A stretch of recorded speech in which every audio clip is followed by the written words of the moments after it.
চলো, অনেক দিনই হয়ে গেল তোমাদের সাথে আমার কোনো লং ভিডিও শেয়ার করা হয়, আর তোমাদের সাথে আমি প্রতি বছরই আমাদের বাড়ির বাৎসরিক পূজার ভিডিও শেয়ার করে থাকি। তাই এবছরও তোমাদের সাথে আমাদের বাড়ির বাৎসরিক পূজার ভিডিও পুরোটাই শেয়ার করব। তোমরা তো প্রথমেই দেখতে পেলে আগের দিন রাত্রিবেলা আমাদের কিন্তু নাড়ু ক্ষীর গুলো সবকিছুই করে নেওয়া হয়েছিল। আর এই যে ভিডিওটা তোমরা দেখতে পাচ্ছ, এটা ছিল আমাদের পূজার দিন সকালবেলা। যেহেতু আমাদের বাড়ির ঠাকুর তিরকাটির মধ্যেই থাকে, তো সেই জন্য আমরা কখনোই ঠাকুর ছুঁতে পারি না।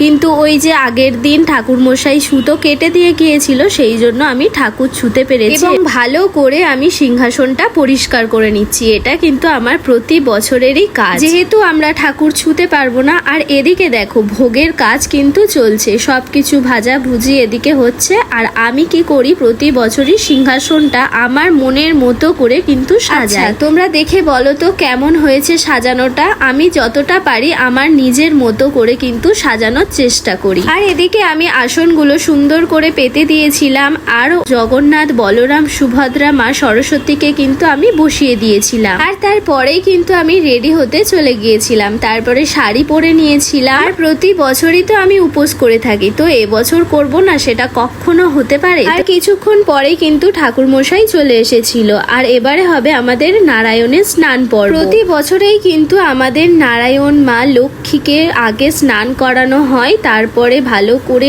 গা মুছিয়ে কিন্তু সিংহাসনে তোলা হয়। সত্যি কথা বলছি, মন থেকে আমাদের এই মা লক্ষ্মী নারায়ণের স্নান পর্ব দেখতে আমার খুবই ভালো লাগে। আর তার সাথে সাথে আমাদের ভোলে বাবারও কিন্তু স্নান করানো কমপ্লিট হয়ে গেল। ঠাকুর মশাই কিন্তু সুন্দর করে হাতের চুড়ি, মাথার মুকুট এগুলো সুন্দর করে পরিয়ে দিয়েছিল, তারপরেই সিংহাসনে তুলে দিয়েছিল। আর জানো তো, আমার বিয়ে হয়ে গেছে তা কি হয়েছে, আমি কিন্তু যতবারই বাড়িতে যাই, আমি যতদিনই থাকি না কেন, সকাল সন্ধে কিন্তু আমার নারায়ণের কিন্তু আমি পূজা করে থাকি। আর কেন জানি না, আমার মনে হয় সব সময়ের কিন্তু আমার ভগবান আমার সাথেই থেকে থাকে। যখনই তাকে ডাকি, আমার ডাকে সব সময়ের জন্যই সাড়া দেয়। হ্যাঁ, আমি জানি ভগবান কখনো নিজের হয় না, তবুও যেন আমার মনে হয় আমার লক্ষ্মী নারায়ণ আমার কাছেই সবকিছু। তো ডালাগুলো সুন্দর করে সাজানো কমপ্লিট হয়ে গেছে, তো এবারে পুজো শুরু হবে। তো ঠাকুর মশাই আমাকে বললো একটু বরণ করে নিতে, তো আমি আমার মতো বরণ করে নিয়েছিলাম। আর জানো তো,